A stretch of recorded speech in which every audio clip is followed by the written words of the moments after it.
It is December 8th. I've got my Neuro Coffee. I hope you've got yours. Let's dive into this week's Q&A.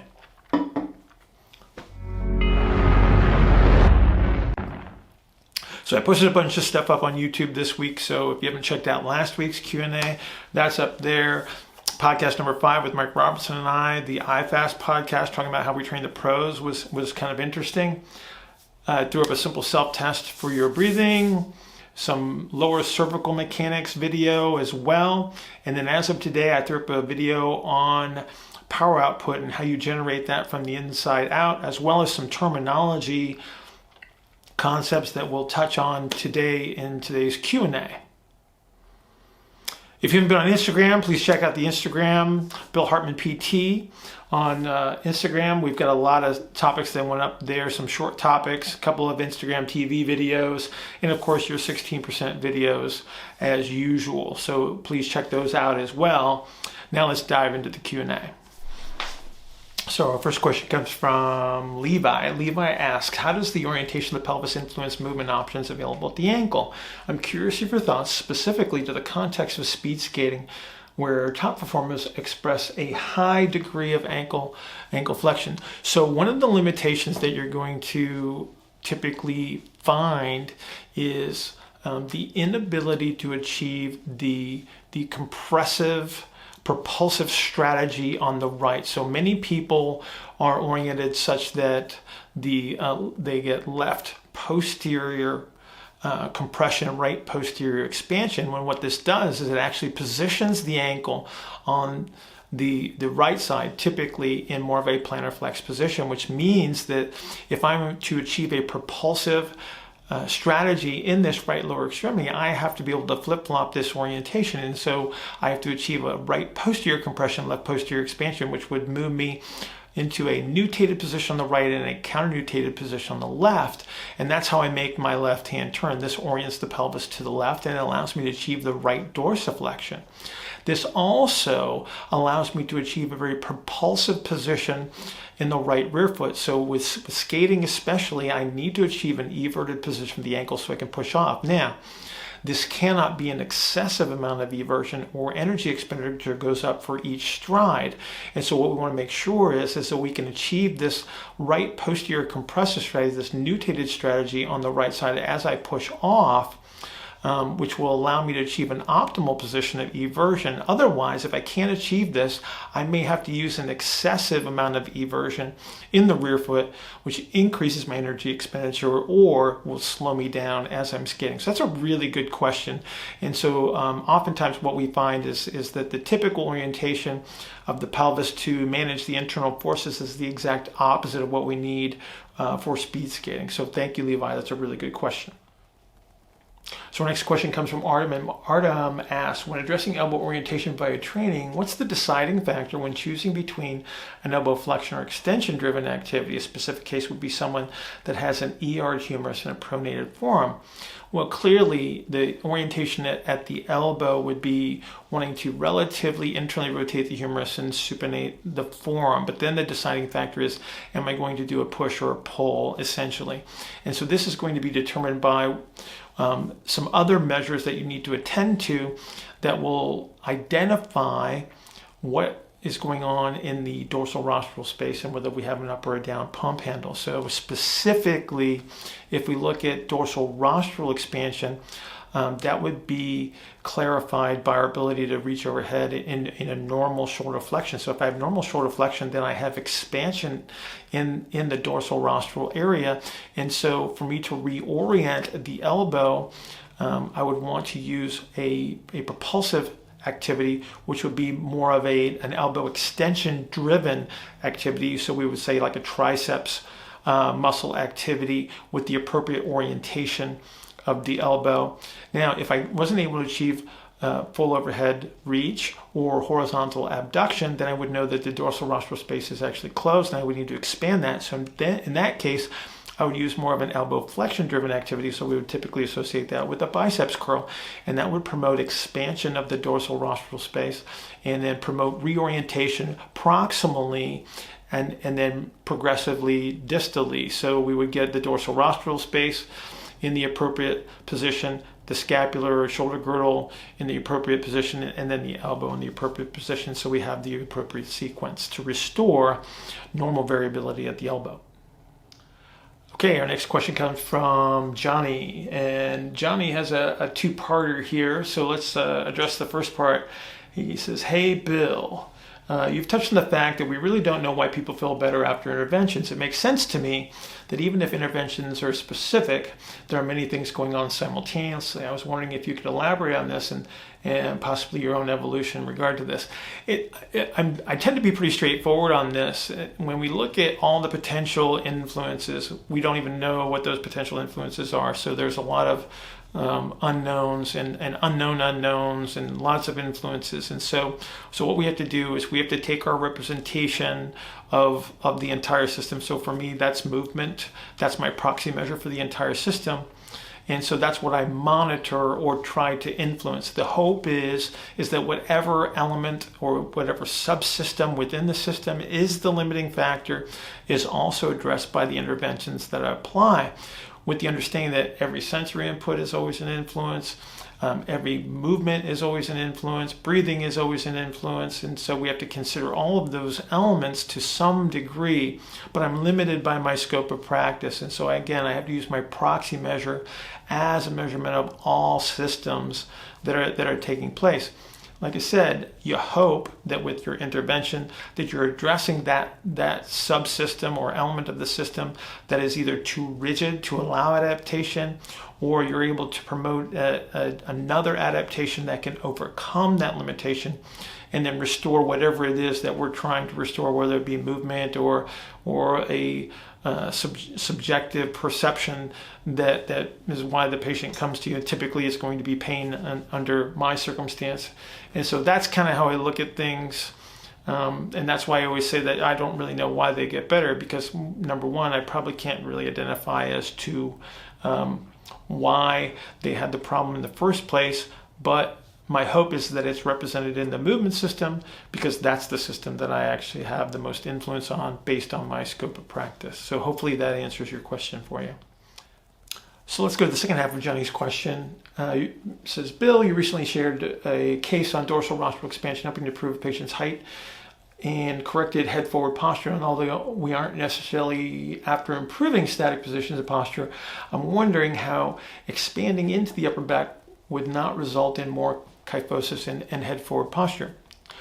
So to answer this question, we have to look at the compensatory strategies that occur sequentially from the bottom up of the thorax. And so each one of these compensatory strategies tends to be associated with an exhalation strategy. And so what we had in this case was someone that was following a pre-written program that was designed to improve posture, which was heavily loaded with ITY exercises. And so the person in question was very, very compliant. And so over time, what they did is they actually achieved a position of extreme scapular retraction and elevation, which compressed the dorsal-rostral space. And so this resulted in a very, very strong exhalation strategy in the dorsal-rostral area, which, if we do so, moves the thorax forward.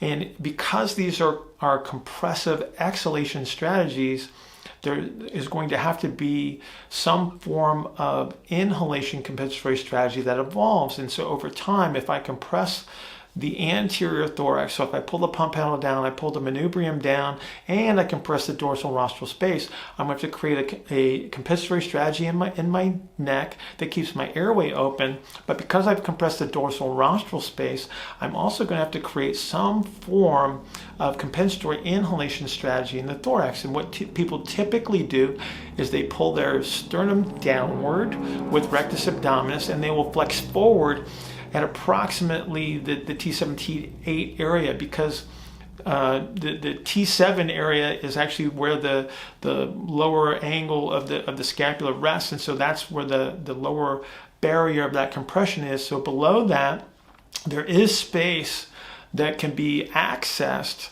by flexing the spine forward. So from about T8 to T12, we do have some space in the lower posterior rib cage that we can use for inhalation. And so that's typically what they do. But in doing so, and flexing forward, they have to bring their head back up into what appears to be a traditional forward head posture. So the fix, if you will, if there is such a thing, is to create dorsal-rostral expansion, restore normal pump handle, and then what happens is we get a normal expansion anterior posterior of the thorax, and the person actually gets taller, and then the head moves backward over the shoulders into its normal resting posture. So that's why dorsal rostral expansion becomes so important.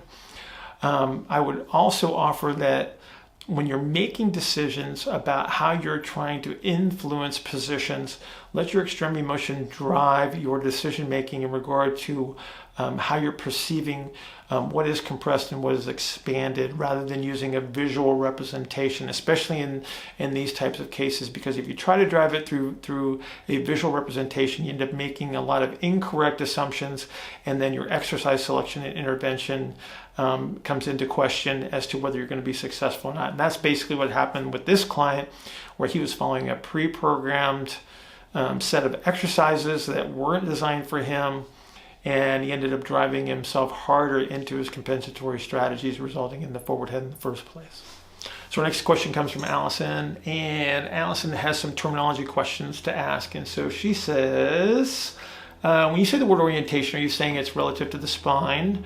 If so, why do you use the spine to establish orientation? So when we talk about orientation simply refers to position. And so we could talk about the pelvis as a unit becoming anteriorly oriented. So that would be a forwardly tipped pelvis, and it would just be relative to any other position of the pelvis. And the way we would identify anterior orientation would be its relative position to any number of measures. So it could be relative to the femur, it could be relative to the thorax. And so again, we're not talking about any specific point of reference, as we can use any point of reference to describe things. So for instance, in normal respiration, I would say that the ilium is ER'd and the sacrum would be counter-nutated relative to the ilium. So again, we can talk about orientations relative to any point or any frame of reference, as long as we understand what we are describing. And so again, orientation is just simply a measure of position. So Allison goes on to ask, when you say inhaled versus exhaled, are you talking about the ribs or spine, or just the spine? If both ribs and spine, then why is a narrow ISA inhaled if their lower ribs are in an exhaled position? Well, first of all, the lower ribs are not inhaled. So that's a compensatory strategy that we're talking about.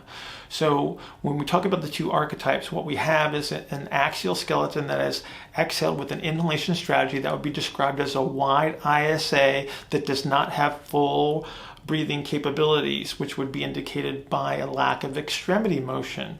And so again, the wide under this circumstance is an inhalation strategy that is compensatory against the mechanics of the axial skeleton, which is better designed to be an exhaled axial skeleton. The converse of that, of course, is the inhaled axial skeleton, which would have a compensatory exhalation strategy, which is what you mentioned in your question, which would be the narrow ISA. But this is under the circumstances, again, somebody that does not have a full excursion of breathing from inhalation to exhalation. So when we talk about narrows and wides, we're talking about the compensatory breathing strategies. And so in each case, the inhalation versus exhalation is describing the bias of respiration, as both inhalation and exhalation are superimposed upon one another. So typically, by physical structure, people are biased towards being a better inhaler, a better exhaler, and then they would superimpose a compensatory strategy on top of that would identify them as a wide or a narrow. So hopefully that answers that question for you. Our next question comes from Michelle. And Michelle says, I have heard the concept of tissue quality being discussed with many typical musculoskeletal diagnoses. Do we as physical therapists and fitness professionals have a good definition of what good tissue quality is? Related to this, is there even a good way to subjectively or objectively measure tissue quality? Let me make this really, really simple by giving you a big fat no. There is no such thing, nor is there a good definition of tissue quality under most normal circumstances where we're trying to palpate something through skin and adipose and clothing, etc., etc. So again, there is no measure of that. There's no great subjective or objective way. Now, Having said that, I do think that with practice we can identify some vague representation of tension in the system. So if you were to concentrically orient your biceps muscle aggressively, you can tell that it gets more firm, and as you relax it, you can tell that it becomes more flaccid. So those would be some extremes. So if we can tell the difference there, then through practice we may be able to identify a little bit of difference in regards to how much tension there is in the system. So, but we wouldn't be able to tell whether something is necessarily concentrically or eccentrically oriented. What we might be able to tell is there a difference? Is that difference favorable? I think that is determined by the outcome, maybe based on subjective information from your client or patient, or maybe some identification of sensitivity of that area, perhaps. But as far as trying to rate it or make some form of comparison, there might be, like I said, with experience, some qualitative level of identification. I don't think it's very useful. I don't think most musculoskeletal diagnoses by name are very useful. So, Michelle, you've asked some really, really good questions here. But I think that a lot of it is just, unfortunately, not very useful in what we do for a living. And so I would hope that we can sort of throw that one out. Along with any number of words like the C word, the F word, and the N word. And so I'm talking about core, functional, and neutral. And so let's put tissue quality on that list as well. Why don't we go ahead and do that? So thanks, Michelle. Yeah. Our next question comes from Chris. And so Chris asks, what would you say are the biggest factors that impact somebody having an inhaled or an exhaled skeleton? How much does a person's injury or training history come into play? And so Chris, you're either born wide or you're born narrow, because it's all going to be structural in almost every case, because we're all designed with certain angles. Our musculature is helically oriented. Our bodies are helically oriented, and so based on the angle of the helix of your natural structure, that's going to determine your wide or narrow. Does training influence it? Absolutely. So if I am already a wide ISA, I can certainly make myself wider through some form of training that increases my compressive strategy. So for instance, with powerlifting, where it's all about compression, it's all about exhalation strategies, I can use my superficial musculature to compress my pelvis and thorax even more and make me seem even wider. If I was a narrow and I undertook those same activities, I might be able to achieve some measure of compressive strategy that might make me look a little bit more wide, because I am going to create some measure of compression, but chances are I'm never going to be as wide as somebody that is born with a wide ISA. So again, this tends to be structural. Any activity that requires a strong exhalation strategy or compressive strategy is ultimately going to result in an anterior posterior compression of the thorax. So again, how much it can influence the general appearance, I don't know. We'd have to measure somebody, or we'd have to identify what activities they're doing that might result in such compressive strategy. So hopefully that sheds a little bit of light on that topic for you there, Chris. So next question comes from Alex, and Alex says, been loving the content you're putting out there. Well, thank you, Alex. And his question is about volleyball players. And Alex says, I work with some volleyball players, and I'm trying to work on their squat using the box squat. So love the box squat, talk about it a lot. Given that they do not get much lower than a quarter squat when they jump in their sport, what depth should I focus on in getting them to? Is it 90 degrees, just above 90 degrees, or should the goal be to get 120 degrees? So this brings up this whole, health versus performance kind of a thing. And so Alex, I think you're going to have to decide as to what element of movement or position or performance that you're actually trying to chase, and where you need to place your emphasis. And so again, do I have somebody that maybe needs a fuller excursion of hip range of motion? So you mentioned some in the second part of your question that you have a back row player that might have to squat a little bit deeper, but I would also offer that you've got front row players that are going to have to change direction. They're going to have to move from side to side. So again, how much motion do they need? And then I also have to consider, it's like, well, do I really want to restrict the movement that much and then maybe compromise an element of health. So again, do you need to keep these players healthy, or are you chasing an element of performance based on a key performance indicator? So I think that you make that decision. You say, well, if my key performance indicator is X, then what strategy best provides me the ability to achieve X? And I think that's where you make your decision. Based on the way that you ask the question, I think you already have an idea of what you're doing here. And so I don't think there's a right or a wrong. I think that it's a matter of determining what your key performance indicator is, what element of performance that you're trying to chase, and then you superimpose the strategy on top of that. So that's a really good question, Alex. Thanks for asking. Last question comes from Gregory. And I know Greg, so he throws in long-time listener, first-time caller. Thank you, Greg. I appreciate that. And he's got some ISA questions here. And so he makes reference to the how to measure the infrasternal angle video on YouTube. And he says, I got the interpretation that a wide ISA is indicated by an opening or an increase in the infrasternal angle with inhalation without a legitimate closing with exhalation, and that a narrow ISA is indicated by a lack of opening with inhalation. And I would say, Greg, I think you've got a really good understanding of that. That is relatively correct. So again, based on the way that we test it, and if you go to that video on YouTube, you'll see how I do it, because I do bias people towards an inhalation strategy to help me identify whether they can close a wide or open the narrow. So Greg, you're on it on that. Now, Greg goes on. Does the resting measure of the ISA give us any useful information? And if so, what does it tell us, and how does it guide intervention? I'll give you a big fat maybe on that. What I'm looking for is a dynamic ISA. I want one that opens and closes enough that allows me to restore extremity ranges of motion and movement through the axial skeleton.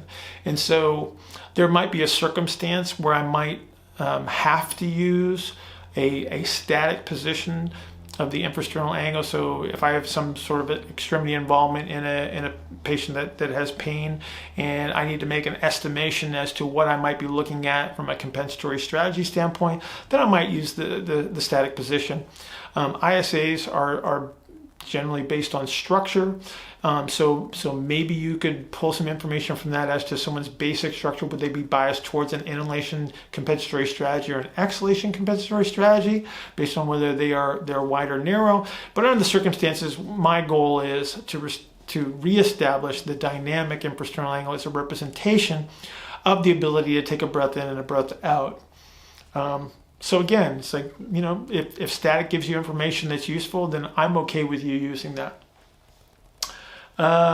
Greg continues, does the outcome of the infrasternal angle test affect the prescribed exhalation or inhalation strategy used during prescribed interventions? Yes.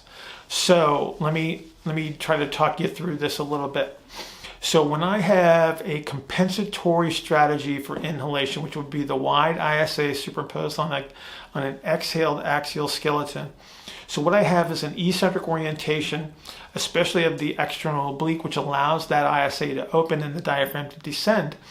And so if I have to overcome that compensatory strategy, I have to teach people to exhale more effectively, then I need to recruit those muscles that would close that ISA, which is the external oblique, which are the most superficial, and therefore I need a bit more of an aggressive exhalation strategy. And so what I would do is say it's a little bit more pursed-lipped, it's a little bit more higher force, and a little bit more of a higher pressure strategy. So one of the things that I encourage people to do under those circumstances is make sure that I can hear them exhale as they're moving through their prescribed interventions if breathing is associated with that. On the other side of the coin, where I have somebody that would be an inhaled axial skeleton with a compensatory exhalation strategy, which would be your narrows, they're already recruiting the superficial musculature to close that ISA. Now, I still need to teach this person how to exhale, but if I teach them the same strategy that I used with a wide, all I'm going to do is keep that ISA closed. What I'm looking for is the ability to prevent the trapping of air in the lungs. So when we have a narrow ISA with limited breathing excursion, they exhale so aggressively they actually trap a lot of air in the lung, because the pressure ramps up so quickly during the exhalation that they can't get the air out in time. So what we teach under those circumstances is a little bit more relaxed, open mouth, sort of a sigh for an exhale. Typically what I would cue people to do is to exhale as if they were trying to fog up the world's biggest window with their breath. So when you were a kid and you would fog up the window and make a little smiley face or whatever you do, we would use that as a frame of reference for that type of an exhalation strategy, because again, I don't want to ramp up the pressure so quickly inside the thorax, and so it becomes more of a sort of a sigh type of an exhale for your narrows. So that's a really good question and very, very useful. So it turns out that Greg has another part to his question. So this is part 3. Greg must be really, really special, and he is. I know who Greg is. So Greg wants to know, what do you do when the ISA is dynamic on one side, or it tests out as wide on one side and narrow on the other? Quite simply, you're performing an asymmetrical intervention. So the two sides of the thorax in this case are behaving differently, because chances are they're creating a turning strategy to help manage some of the internal forces or external forces that they're dealing with. So the simple answer is I treat the wide side like a wide, I treat the narrow side like a narrow. So in many cases we just perform an asymmetrical activity that flip-flops that strategy. So we will compress where they're expanded and expand where they're compressed to get them to turn in the opposite direction. And in doing so, we restore dynamics to both sides at the same time. So that's a really good question, because a lot of people don't understand that.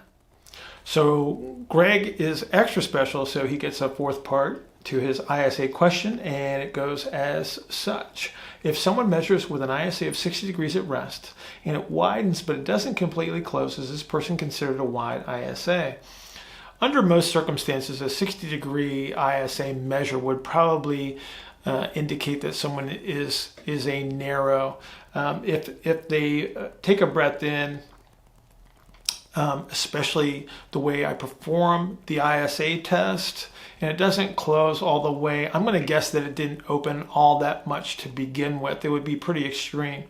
If they could open it somewhere in the general vicinity going from 60 to 120, you might have full respiratory excursion there. So again, I think it's going to come out to be determined based on the extremity test more than anything else there, Greg, because again, a 60-degree angle would be a fairly narrow representation of an ISA at rest. And again, while I'm looking for the dynamics, I think that it would probably bias my thinking that this is actually somebody that has an inhaled axial skeleton with a compensatory exhalation strategy if they do not have full breathing excursion. So when in doubt, my strategy is to do something. So we intervene based on our best estimation, because we're always treating on probabilities anyway, and then we just see what the result is. And so if we get a favorable result, we can do more of that, and if we don't get a favorable result, we do less of that. So ultimately,